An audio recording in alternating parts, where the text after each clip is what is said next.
This is an odd one for me. Usually we stick in the realm of fantasy, action, sci-fi, you know, things that go boom with the occasional wildcard commentary. But somehow I just ended up watching Challengers. No one dragged me along, no one forced me into it. I was in the trenches willingly. Minus the fact that there's been one person that has just been encouraging me the entire time to get this video done. So, we're getting the video done. It's been what? Since April this movie came out? We're in September. The year is almost over. Or if you're just anything like me, you're gonna need someone to talk to about Challengers.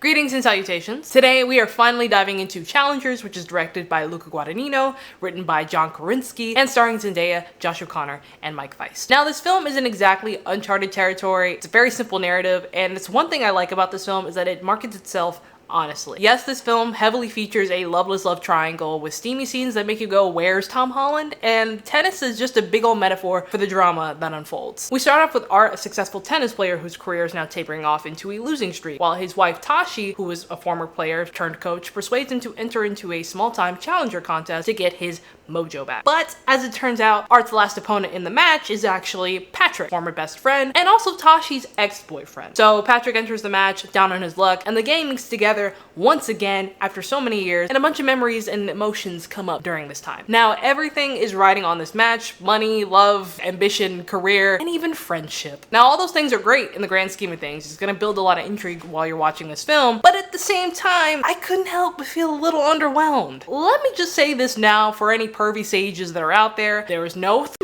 that are happening here, alright? Show some decorum, you filthy animals. Patrick is probably your most committed F-boy with a natural knack for tennis. Is he an unapologetic jerk?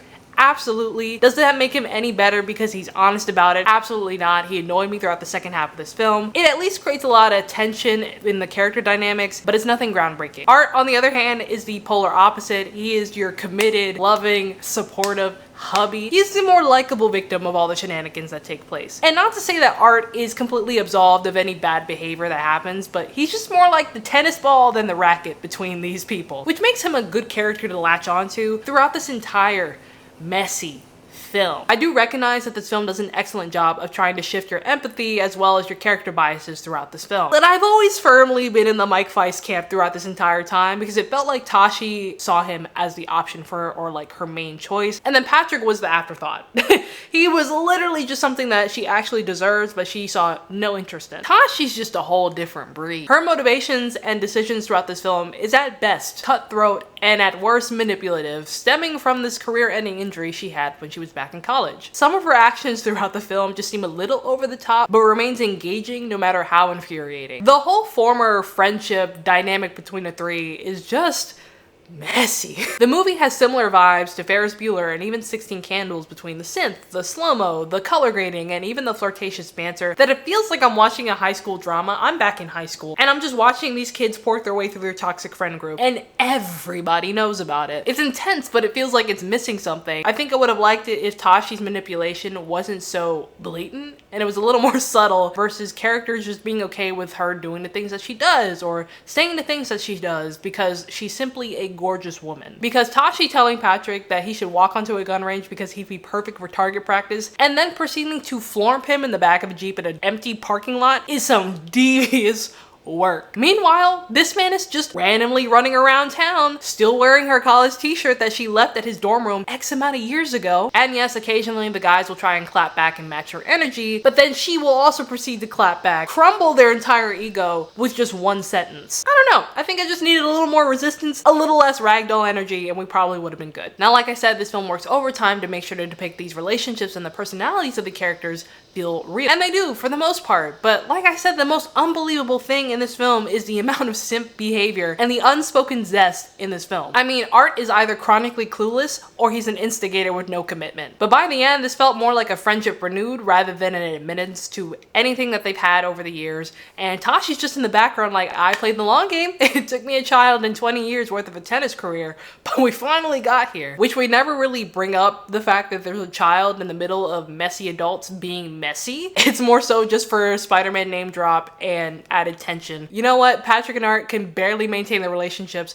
let alone figure out their sexuality. It's just, you know, it's a process. Guys are not gay, they just talk 2 inches away from each other at all times. Guys are not gay, Pat just loves to keep his options open, Tinder and otherwise. Guys are not gay, they just kissed that one time for 6 minutes and never talked about it again. Guys, stop. They just love to keep a healthy diet of glizzies, bananas, churros, and anything that is related in that nature. I'm having what are we conversations with myself because no one else is talking about it. Outside of that, I felt like the dialogue was sharp and flowed naturally within this film. I hardly felt like it was heavy-handed with the premise of this film, minus maybe one flashback scene with Tashi and she's at the beach with the boys, they're smoking, and she's talking about tennis being like a conversation. It just felt a little corny to me, but by the end of it, there's a whole bunch of callbacks that they make throughout the film, and it leads up to that ending moment that we have that is really great to see between Art and Patrick. But it's just one of the things that shows that how much this sport means to Tashi, and that's pretty much her entire character. If you ain't talking tennis, she don't want to talk. If you are not in her fan club, the door is that way. The door is actually that way, but you can go that way. Get out the club. It's their entire relationship, and that's when things get rocky when Art wants to retire. The biggest standout scene in the film, and just what proved to me that Zendaya can do a lot more than what she allowed, is that conversation between Tashi and Art the night before the challengers match. It explained the dynamic between the two, and it genuinely felt like two people in a marriage that are struggling having a conversation after a long time. We also get to see that she's willing to let her ambitions live by leaving the relationship if Art doesn't end up winning the challengers match. And at the end of it all, we get to see how she really feels about Art and the life that they lived and built together. The vast majority of this heartfelt conversation can be left up to interpretation, but just a friendly reminder, she did proceed to pipe down Patrick after this conversation. I truly believe that she ended up doing it for herself, but you could also say she did it for the love of Art. Outside of the complex relationships between the 3 characters, the hot and steamy scenes are well paced. The drama is juicy enough to keep you engaged, and believe it or not, the tennis scenes are actually entertaining. As someone who does not care about the vast majority of sports, you will not be bored the entire time watching these tennis court scenes. And considering most of these elements, it contributes to making this film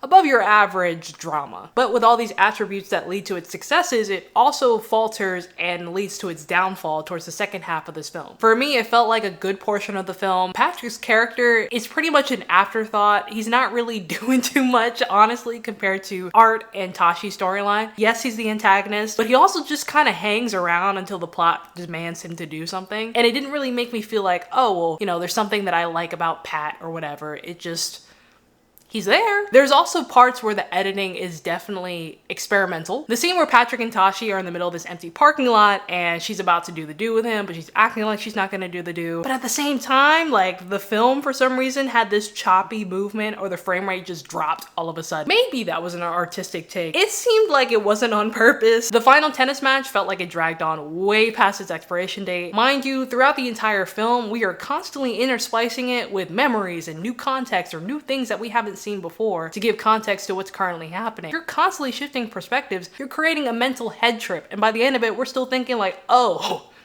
we're still playing tennis. On another note, yes, the soundtrack is great, but it also felt like the soundtrack was competing with the dialogue. So overall, Challengers is a well-plated film. It's got a lot of ingredients you're gonna love, a lot of things and elements that they're playing with, and you're gonna be entertained all the way through. But I'd probably refire it. Just a little more time in the oven and it would probably do it some good. Overall, what did you guys think of Challengers? Have you seen it? Did you love it? Did you hate it? Comment down below along with your theories and inquiries, and I'd love to see your responses. If you enjoyed this video, be sure to click that like button, and if you want to see more, be sure to subscribe. Join the gremlins. See what's going on here. But anyway, I hope you guys have a lovely day, and I'll see you guys on the flip side. Bye.